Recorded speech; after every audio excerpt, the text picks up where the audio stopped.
Have you ever picked up a book or a magazine, read a few pages, and then realized you couldn't remember a single thing you just read? You're not alone. It happens to all of us, especially as we get a little older. Maybe the words go in, but they don't seem to stick. You wonder, is it my memory? Am I losing it? That feeling can be unsettling. But the good news is you're not losing your memory. Not at all. In fact, your brain is still very much alive and active. It just needs a little love, a little focus, and the right kind of reading. Reading, as simple as it sounds, is one of the most powerful tools we have to keep our mind sharp. But here's the thing no one really tells you. It's not just about reading more. It's about reading better. And that's exactly what we're going to talk about today. If you're over 60 and you want to improve your memory, stay mentally alert, and even feel more emotionally grounded, then stick with me. Because this isn't about studying like you did in school. This is about using reading as a joyful, everyday habit to keep your brain young. Now, you might be thinking, I already read every day. I read the news. I scroll through articles. I glance at a few pages before bed. And that's great. But let me ask you something. How much of it do you actually remember the next day? That's where we start making changes. And it all begins with the way we approach reading. Let's start with something simple but powerful: intentional reading. Most of us read on autopilot. We open a book, let the words wash over us, and hope something sticks. But memory doesn't work that way. Your brain needs a reason to hold on to information. So, next time you sit down to read, try this. Pause before you begin and ask yourself, why am I reading this? Is it to learn something new? To feel inspired? To escape into a story? When you give your brain a clear purpose, it becomes more alert, more focused, and more likely to remember. Let me give you an example. Imagine you're reading a book about gardening tips. Instead of just flipping through pages and forgetting most of what you read, try saying, I want to remember 3 tips from this chapter that I can try in my garden this week. That simple intention helps your brain know what to look for, and it makes reading an active experience, not just a passive one. And that leads us to another important point. Slow down. In today's world, we're so used to skimming, scrolling, and rushing. But the brain doesn't absorb information well when it's in a hurry.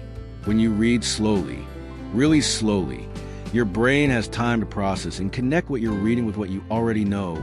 Those connections are what create memories. Think of it like watering a plant. If you dump a bucket of water all at once, most of it spills over and runs off. But if you pour it gently and let it soak in, the plant actually absorbs what it needs. Your brain is the same way. So take your time.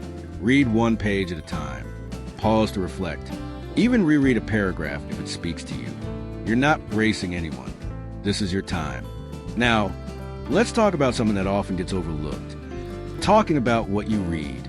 This might seem small, but it's incredibly effective.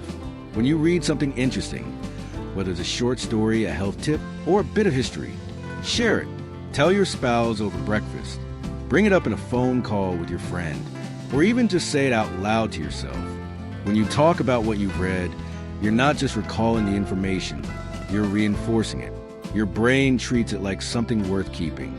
I once met a gentleman in his 70s who had the sharpest memory I'd seen. You know what his secret was? Every day after reading, he'd walk around his kitchen and repeat what he'd just learned as if he were teaching it to someone. Did you know hummingbirds flap their wings 80 times a second? He'd say it in no one in particular. That habit helped him remember everything. So even if you live alone, don't be afraid to speak up. Your brain hears you. Another thing that can make a big difference is mixing up what you read. A lot of us stick to one type of material. Maybe the newspaper, maybe spiritual books, maybe romance novels. There's nothing wrong with that, but variety wakes the brain up. When you switch between fiction and nonfiction, light reads and deep ones, your brain gets a healthy workout. It's like cross-training for your memory. One day you might read a biography of someone who inspires you. The next, a short mystery story that keeps you guessing. It keeps things fresh. And freshness is what keeps the brain growing. And let's not forget the power of writing things down. This doesn't mean you have to keep a journal or write a book. Even just jotting down a sentence or two about what you read that day can help. A little notebook by your bed, a sticky note on the fridge, or even a notes app on your phone. Just a quick thought like, I like that quote about patience, or that story reminded me of my childhood. When you write, you remember. Simple as that. Before we move on, I want to gently remind you, this is not about being perfect. You don't need to remember every word or become a walking encyclopedia. The goal is to stay curious, to stay engaged, and to give your brain something joyful and meaningful to hold on to. Reading isn't just a chore or a memory exercise. It can be a little gift you give yourself each day. You've already taken the first step just by being here and listening to this. That tells me something important. You care about your mind, your health, and your future. And that's something to be proud of. Now that we've talked about reading with intention, slowing down, and sharing what you learn, let's move a little deeper, because once we start reading with purpose, slowing down, and talking about what we learn, we open a door to something deeper, connection. Not just connection to ideas or stories, but connection to yourself. And that's something we often forget as we get older. Reading isn't just about remembering words. It's about remembering who you are, what you love, and what still sparks your curiosity. Now, let's talk about one of the most underrated habits that can truly transform how your brain holds onto information: visualizing what you read. It might sound a bit silly at first, but trust me, it works. When you're reading, whether it's a short article or a novel, try to imagine it in your mind like a movie. Picture the people, the colors, the setting.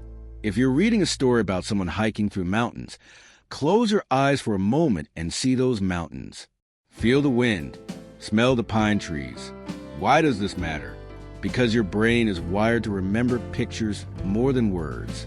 When you visualize, you're turning flat words on a page into experiences. And experiences, those stay with us. You'll be surprised how much more you remember when you make reading a sensory experience instead of just something you do with your eyes. I remember hearing a woman in her late 60s talk about reading historical novels. She'd picture the dresses, the candlelit rooms, the sound of horses on cobblestone streets. And you know what? She could remember entire plot lines and characters months later. Not because she forced herself to memorize them, but because she felt like she'd been there. That's the magic of visualization. Another powerful tip that helps memory and engagement is something many of us used to do naturally when we were younger, but somehow stop along the way. Asking questions while you read. And I don't mean complicated questions. Just simple ones like, why did the character do that? Or would I have made the same choice? Or even, do I agree with this idea? Questions keep the brain active. They turn reading into a two-way conversation, not just a quiet activity. And if you really want to boost your memory, don't just ask the questions, write them down. A small piece of paper tucked inside your book where you jot a few thoughts as you go can do wonders. You don't need to write paragraphs. Just one question, one idea, or one feeling. The act of putting pen to paper or fingers to keyboard tells your brain, hey, this is worth remembering. Now, let's pause for a moment and talk about something that often gets in the way of memory: distraction. It's one of the biggest enemies of focus, especially these days. Even when we sit down with a book, our minds wander. We think about what's for dinner, or that phone call we forgot to return. And before we know it, we've read the same sentence 5 times without taking a word. This is where something simple and gentle can help: mindful reading. Don't worry, this isn't some complicated practice. All it means is being present with what you're reading. Try this next time. Take a deep breath before you open your book. Tell yourself, this is my time. There's nowhere else I need to be. Let your body relax. And if your mind wanders, that's okay. Just gently bring it back. No pressure, no guilt, just kindness toward yourself. You'll notice that even 10 minutes of reading with this kind of calm attention can be more powerful than an hour of distracted skimming. And over time, that calm focus becomes easier and your memory becomes sharper. Now here's something that might surprise you. Reading aloud. Yes, even if it's just to yourself. Reading aloud uses different parts of the brain than silent reading. You're not just seeing the words, you're speaking them hearing them, and even feeling them in your body. This multi-sensory experience can strengthen memory in a beautiful way. And don't worry if you feel a little silly doing it. You don't have to read the whole book aloud. Just try reading a paragraph or two. Hear the rhythm of the sentences. Feel the meaning. Let your voice bring the words to life. You might find it even becomes a soothing daily ritual, like a little performance just for you. I once knew a retired teacher who would sit by her window every morning, reading poetry out loud to herself, just 5 or 10 minutes. Her memory was incredible, not because she was trying hard, but because she made reading into a full body, full heart experience. And that leads us to something deeply important. Choose what brings you joy. Reading should never feel like a chore. If you're reading something and it feels like a struggle, put it down. You're not in school anymore. You don't need to finish every book. Life's too short to read things that don't light you up. Instead, pick books, stories, or articles that make you feel something. Maybe it's a story that makes you laugh, or a biography that inspires you, or a collection of wisdom from your favorite spiritual teacher. When you read something that resonates with your heart, your brain naturally holds on to it longer. One woman I met in a book club told me that every time she finds a story that makes her cry, even just a little, she remembers it for years. That emotional connection is like glue for the memory. So don't be afraid to read things that move you. Let the words touch your heart. That's where the real magic happens. And remember, this isn't about reading for hours a day. Even 10 to 20 minutes of the right kind of reading, intentional, joyful, mindful reading, can do more for your memory than you think. It's like giving your brain a little massage every day. Soothing, stimulating, nourishing. There's no secret formula, no pressure, just small, meaningful habits that you can build into your life starting right now. So, whether you're holding a paperback, listening to an audiobook, or scrolling through your tablet, just know this. Every moment you spend truly engaged in reading is a gift to your future self, to your clarity, to your joy, to your memory. Let's keep this going and explore one more way to make reading not only a daily habit, but a lifelong companion that supports your memory, your confidence, and your sense of purpose. Because once reading becomes a joyful companion in your daily life, something incredible begins to happen. Your mind starts to feel clearer. You remember more, not just facts, but feelings, ideas, and even dreams you thought you'd forgotten. And suddenly, you're not just reading to pass time. You're reading to reconnect with your best self.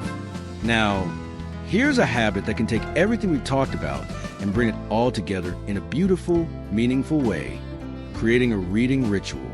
Not just squeezing reading into your day when there's a spare moment, but actually carving out time like a sacred little appointment with yourself.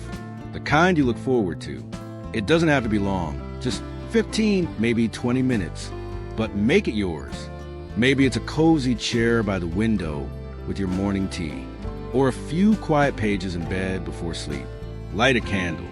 Wrap yourself in a warm blanket. Keep your favorite book nearby. When reading becomes a ritual, it signals to your brain that this is something special, something safe. And in that safety, your memory thrives. Think of how children remember bedtime stories. It's not just a story. It's a ritual that makes it memorable. The same idea applies no matter how old we are. Rituals ground us. They give us something to look forward to. And that sense of calm and consistency actually helps the brain absorb and retain more. One man I spoke with told me he starts every day with the same small book of short essays. He reads just one each morning with his coffee, then reflects on it while watching the sunrise. He says those few quiet moments shape his entire day and help him remember the message better than anything he reads in a rush. And here's something else that might surprise you. Reading things more than once can actually strengthen your memory. In fact, the more you revisit certain stories, passages, or quotes, the deeper they sink in. Don't feel like you always need something new. Sometimes, returning to something you've read before can be even more powerful, because this time, you'll notice things you missed. Your understanding deepens. Your connection grows. I know a woman in her 70s who's read the same book of poems every year for the past decade. It's never the same, she says, because I'm never the same. Each time she reads it, it reveals something different. And that experience builds memory, not just of the words, but of who she was each time she read them. Now, let's talk about one more piece of this puzzle: how reading supports your sense of purpose. This might sound a little philosophical, but stick with me because it's important. As we grow older, it's easy to feel like the world is moving fast and leaving us behind, that the sharpness we once had is fading. But reading the right way, can help you remember that your mind is still vibrant, that you still have something to contribute, that your thoughts, your reflections, your wisdom matter. When you read something that sparks a memory, write it down. When a passage reminds you of your own story, share it. You might be surprised how much you have to say, how much life has taught you. And that sharing, even if it's just in a conversation or a journal, makes reading feel connected to your real life. That connection gives the brain a reason to hold on to it. It's not just information, it's your story. And that's really what this all comes down to. Your memory isn't broken. It's not disappearing. It's simply waiting for the right kind of attention, the right kind of stimulation. And reading with heart, with intention, with curiosity is one of the best gifts you can give yourself. So let's take a moment and gently reflect. What kinds of stories speak to your soul? What ideas light you up? What topics make you lean in a little closer, eager to know more? That's where your reading journey belongs, right in that sweet spot where interest and joy meet. And if you're feeling a little rusty, if your memory feels like it's not what it used to be, please be kind to yourself. You're not alone, and you're certainly not failing. The brain is always capable of growing, adapting, and remembering. You just have to give it what it needs. Not pressure, not perfection, but care, curiosity, and a little bit of daily practice. Even if you only remember one sentence from your reading today, that's something. Celebrate it. Talk about it. Write it down. Let it be a seed for tomorrow's thought, because that's how memory works. It's not built in one moment, but through 1,000 small, gentle steps. So here's what I encourage you to do. Pick a book you truly enjoy. Set aside 10 peaceful minutes. Read slowly. Visualize what you're reading. Say it out loud if you like. Write a thought down afterward. And do it again the next day. Bit by bit, you'll start to notice it. Words that stick, ideas that linger, stories that come back to you out of nowhere. That's your memory saying, yes, I'm still here. Reading is more than a hobby. It's a lifeline to a sharper, more joyful, more connected version of yourself. And the best part? You can start anytime. Today, this moment. So I hope this inspired you to pick up a book with new eyes, to give your brain the attention it deserves, and to fall in love with reading all over again. You've made it this far because you care. You want to stay sharp, stay vibrant, stay you. And that's something worth celebrating. If you enjoyed this, I'd love to hear from you. Share in the comments what you're reading or what memory this brought up for you. Maybe your favorite book or a story that stayed with you for years. Your experience might inspire someone else. And if this video made you smile, feel seen, or gave you something to think about, go ahead and click that like button. Subscribe for more gentle, helpful tips just like this. And thank you, truly, for being here. Here's to strong minds, joyful days, and the quiet power of a good book. You're never too old to grow, and you're never too late to begin again.